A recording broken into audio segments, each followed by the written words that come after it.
Welcome everybody to another VGC discussion. It's me, Ketsu, and today we are talking about Pokemon that I think would be really good if we got double restricted within Scarlet and Violet. So as we are all aware, Regulation G is stopping at the end of April next month at the time of this recording, and we're kind of assuming that now we're getting towards more a double restricted, since it's kind of reaching the end of Scarlet and Violet's lifetime. We've had this game for a few years now, and we've still not had double restricted, something that has been quite a big staple in past VGC games. So the community is basically just getting to grips of what it's going to be like if we had double restricted. And today I want to go through a few pairs and talk about what I think would be really fun or really good pairings for double restricted if it ever comes out within Scarlet and Violet. If you guys enjoyed this type of content, let me know by leaving a like down below and maybe hitting that subscribe button as well. It helps me out a ton. But we are going to start things off with teams that we've seen in the past thanks to things like Sword and Shield, and we're going to talk about Zacian and Palkia. These two were pretty good actually within Sword and Shield. They were quite a really solid staple. Palkia actually covers a lot of Zacian's weaknesses very well. Zacian being weak to both fire and ground, that Palkia can actually cover very nicely,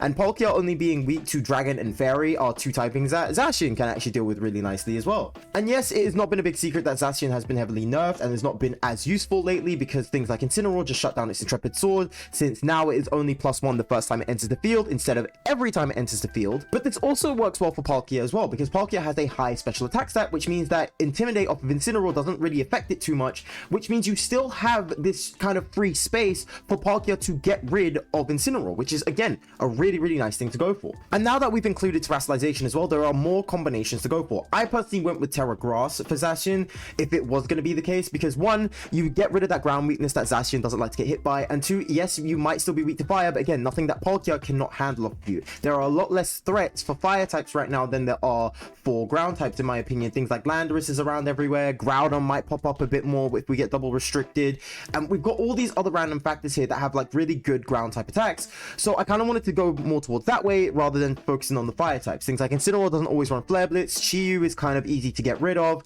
You've got kind of all these factors here that make it a lot nicer to go for. And for Palkia, I went more for the Terra Steel. I kind of kept Palkia as more of that selfish Pokemon that kind of stays there and just kind of, you know, supposed to tank the blows, stay there as much as possible. Yes, ground types do still affect it now if it's translated into Steel. It's even worse timings as well if you get Zacian and a Terra Palkia up there. But again, this is just spitballing, this is just workshopping again, just how exactly the team would maneuver in terms of these two specifically synergized with each other. Now, the good thing about Zacian is that his move pool is very diverse. You have a lot of these really good moves here, like of course you have your Behemoth Blade, which is just a staple, Play Rough, which is a staple, and so is Sacred Sword as well. I put down Poison Jab because that seems like it's the most useful move out of the rest of them that he has. Iron Head wouldn't do that much in comparison to Behemoth Blade. You've got things like Fire Fang, which could be nice. You've got Close Combat, which would be good. Brick Break to get rid of screens, which could be quite nice. Trail Blaze once here or there if you're looking to be a bit quirky and a bit funny. You've got like these really good diverse moveset here for Zacian that can really help it shine out a bit more, but most times you're using 3 attack moves and using one of those slots for protect, so again, you've got a lot of choices there for just 3 move slots, since the last one is most likely going to be protect.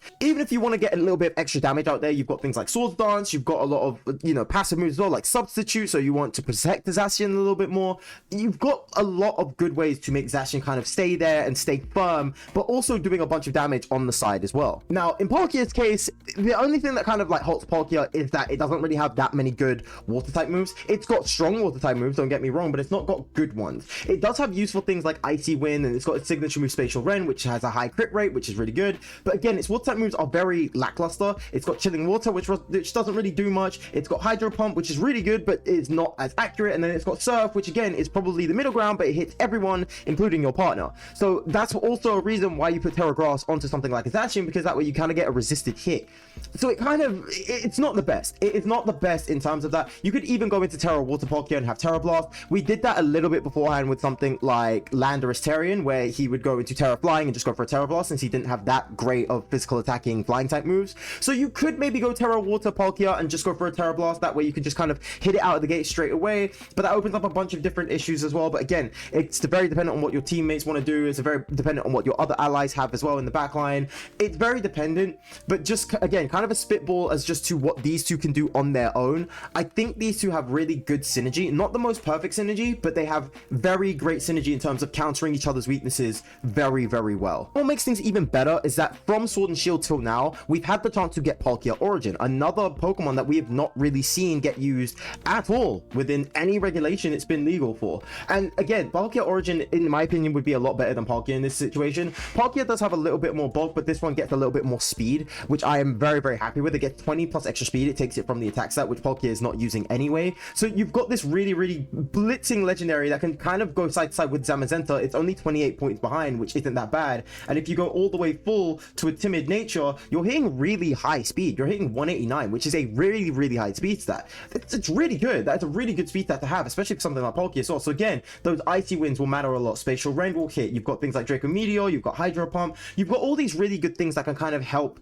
Zacian come out of the gate here. And again, you scare things like Incineroar. You scare all of these Pokemon that want to hit Zacian really, really hard. You scare them all just by having Palkia here, just ready and raring to go in the front line. It's an amazing synergy, and honestly, I would probably suggest using Palkia Origin. At least if I'm ever going to use this duo, I would personally use Palkia Origin instead of normal Palkia, and I would just use Palkia Origin and Zacian together to see if I can just hit these big blitzing numbers really, really quickly. So you're going to see a bit of a trend here, and my personal opinion, I think Palkia is going to spike up in usage when we get to double restricted, because this thing is so good with a lot of Pokemon from the past as well as now. But again, this is going to be another pairing that we've probably seen once or twice before, which is Calyrex, Ice Rider, and Palkia as well. And I think these two, again, go really hand in hand here, because Palkia is another Trick Room user. It's another Pokemon that can set up Trick Room, and it is a lot bulkier than Indeedee. It is a lot bulkier than any of these other Trick Room Pokemon that want to get it set up besides Calyrex, which means you now also have this mental game where, do you hit Calyrex and try and go but Calyrex might try and go for the Trick Room? Do you go for the Palkia, but Palkia sets up the Trick Room? You've got like this really weird matchup here, because again, there's not really much else you can do that can kind of take out either of these Pokemon in one shot, and including the fact that you've got things like Terrestrialization as well makes it a lot harder. You can go Terra Steel into Palkia to save yourself from that Dragon and Fairy type weakness that it doesn't really like getting hit by. You can even go as to something like a Terra Poison, because that way if it's weak to something like Ground and you set up a Trick Room, Calyrex just deletes these ground types with the Glacial Lance, and it's just over. It is just straight up done. So Palkia just really makes it really, really hard for anyone to kind of get things rolling here. You've got things like Whirlpool as well if you want to be really cheeky with it. We've seen things like with Sand Tomb, with Tinglu. This way you can't just swap out your Pokemon and they're just forced to eat a Glacial Lance, to eat a high horsepower. They're forced to just eat all of this damage and they can't leave, as well as taking extra damage in the back line as well. So if you've got these things that's like, oh, I want to come in and I want to kind of get things going, but I might have made a wrong play and I want to leave, it doesn't matter. Palkia is literally going to sit there and punish you for it, because you cannot leave. It's going to be such a threat. These two are going to be a really, really dominant threat if they're double restricted, and Trick Room is going to be oh so much more powerful as well, because again, you have extra slots, which means you can still add Indeedee, you can still add things like Smeargle, you can still add things like Hatterene, like Torkoal if you want to. You've got all of these really powerful Trick Room Pokemon here, and Trick Room is going to be so much more aggressive and so much more powerful than it has ever been before. Next up are another two Pokemon that I think are going to have really good synergy with each other, is Lunala and Groudon. I think these two are going to be pretty nice, considering that Lunala can just be this really big tanky special attacker, and Groudon is this just really big chunky physical attacker, so you can't really get out of it either way, and it's just really, really rough. You can do things like Incineroar with Intimidate on Groudon, but then if you put something like a Power Herb with Meteor Beam on, you're losing that Incineroar unless you want to Terra. So it's very rough. It's a very, very rough case here, and for Groudon, you can kind of again just hit these Pokemon really, really hard and just punish them really, really badly here. It is a very, very dominant team here, and it's just a sense of they don't cover each other's weaknesses very well, but it's more of a sense of these two are just such big juggernauts that they're just really hard to get rid of when it's just one of them. You can only imagine how hard it is to get rid of both of them when they're both there. And this is not even to mention that Groudon setting up the sun means you can add other Pokemon in as well, other Pokemon that love to get in the sun, like Chlorophyll Venusaur, Chlorophyll Jumpluff, all the past Paradox Pokemon like Fluttermane, Raging Bolt, Screamtail, all of these Pokemon to just back up Lunala in the sidelines, and it is going to be absolutely dominant. It's going to be insane. You have these things like you could pair up Groudon and then put in Fluttermane in the back here, and then you all of a sudden you've just got a Fairy type that can delete this whole ×4 weak dark threat that Lunala is facing, and it's just gone. The game will run so fast. It will run so aggressive and so tanky that speed tiers won't really care.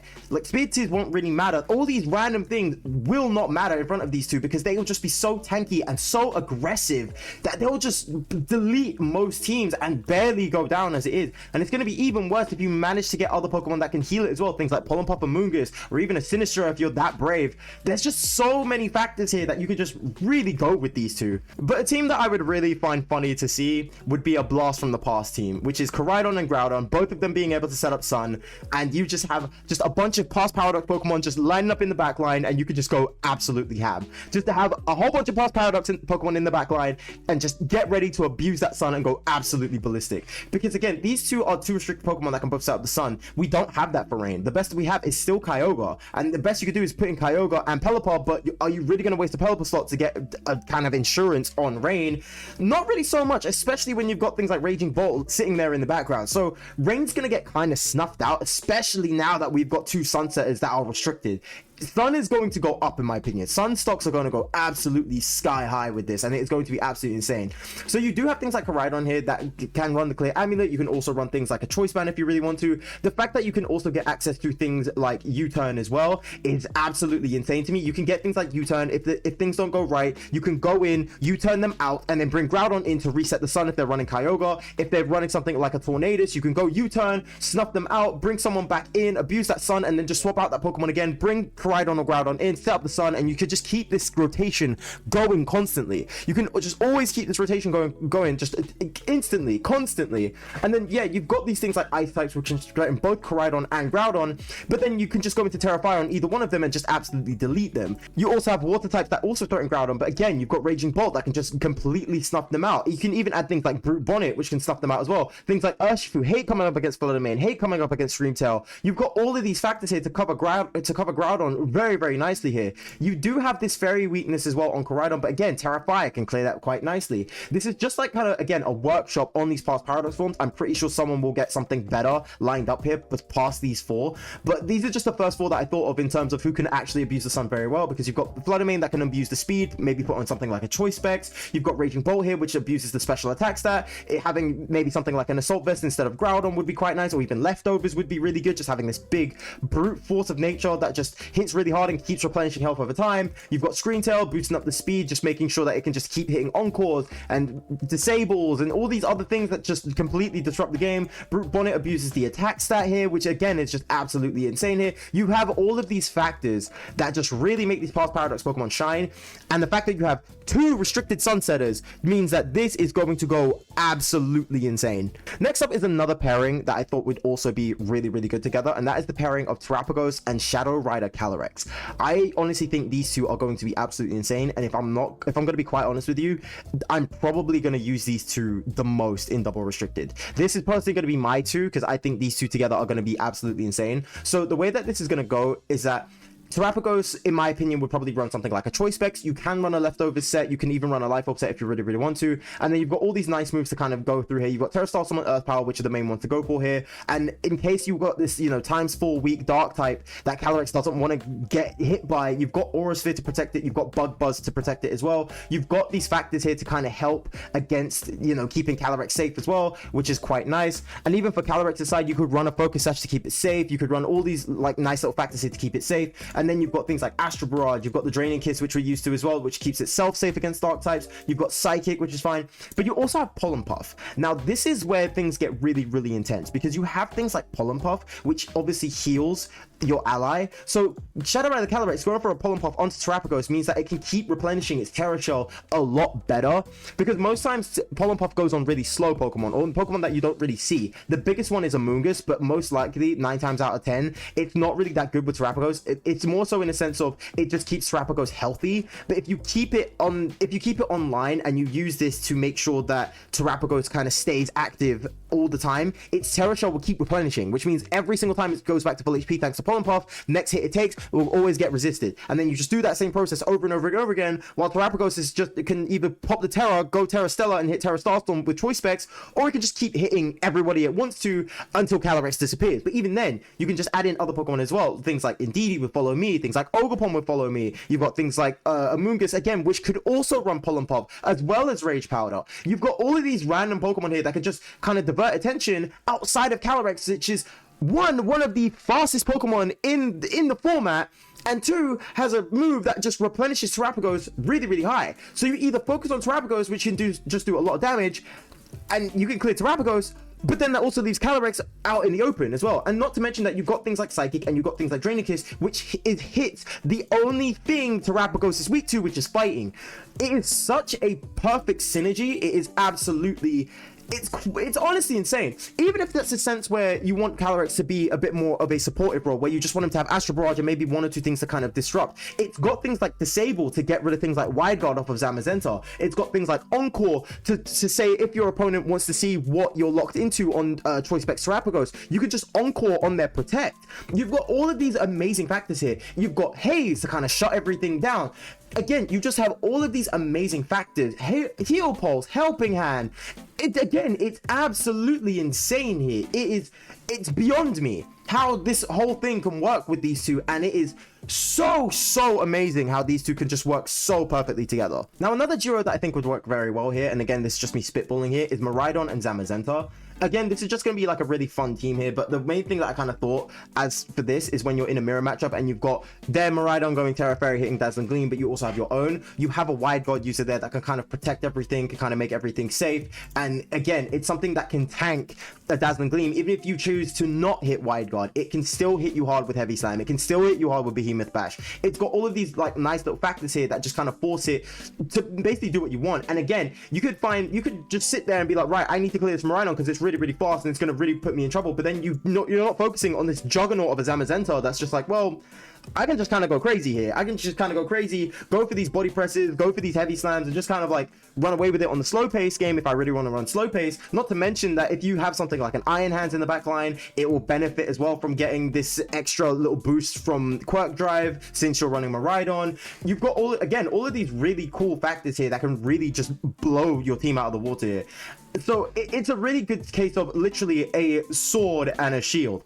Zamazenta can run there, play the slow game, get rid of everybody slowly with body press, heavy slam, behemoth back, all these other random moves here, where Miraidon can kind of play the fast-paced game, get these electro drifts, get these volt switches, hit Dazzling Gleams, get this spread, and then kind of just like go out, come back in whenever you so want to, and then the allies, whoever you want to pick, can also accompany this. You've got things like that can run Farigiraf, that can run Trick Room if you want Zamazenta to play a slower game with Iron Hands. You've got things like, for example, Ogerpon that can divert attention. You've got all of these nice random things here that can kind of make the team really show out, and I think these two as a core is really good in terms of playing it really fast-paced and playing it really slow-paced. And finally is a team that I think is going to be very funny to play, something that I like to call Paradox Parade, and I think this is going to be absolutely hilarious. We're having both of these bikes setting up electric terrain, setting up the sun. It's just curtains for everybody. It is so insane. So like, even if you want to change the terrain with something like, I don't know, Rillaboom for example, you just have this Koraidon and you can't stop the sun. You really can't stop the sun, so then you're just gonna get hit with this Terrifier Flare Blitz or this Terrifier Flame Charge onto a Rillaboom, and then you're just kind of snuffed. It's like, so you get punished for changing the terrain. And even if you go vice versa, where you want to change the weather, for example, if you've got Kyogre or Pelipper that want to change the weather to go into, into rain, you could just have Miraidon here that's got Electro Drift and Bolt Switch, and it's just like, well, I'm just gonna hit you instead. I can swap out my Miraidon, bring in a Pokemon that I know is gonna be safe against water type attacks, and then go Volt Switch into your Kyogre. If you Terra Grass, it doesn't matter. I just bring Koraidon back in and the sun's set up. You're already nerfed on your water type moves, and I get a boost out of it as well next time I hit you.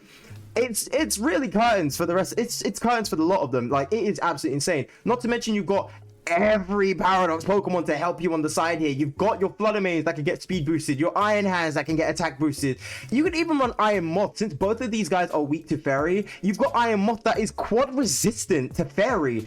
And it's just, again, you can just hit this thing really hard. Give it something like a Choice Specs, or give it something like a Choice Scarf or a Focus Sash, buff up the speed, and just start whacking away at these guys. It's so aggressive. It is so stupidly aggressive that these guys can just go absolutely ham as much as they want to. And again, you've got things like Slitherwing, which could maybe go for, I don't know, something like Assault Vest. You could even run them together, where it's like you've got Electric Seed, but on a Past Paradox Pokemon. That way, if you've got Miraidon and a Past Paradox, you can kind of interchange them and kind of just make it a lot easier to get them interchanged. So say, for example, like a Slitherwing, again, you could run an Electric Seed on you and get your lower defense buffed up by 1, and then Miraidon can just come in with the Volt Switch, bring in Koraidon, now you've got a Sun Boost. So now you're +1 on physical defense, and you get an attack boost at the same time.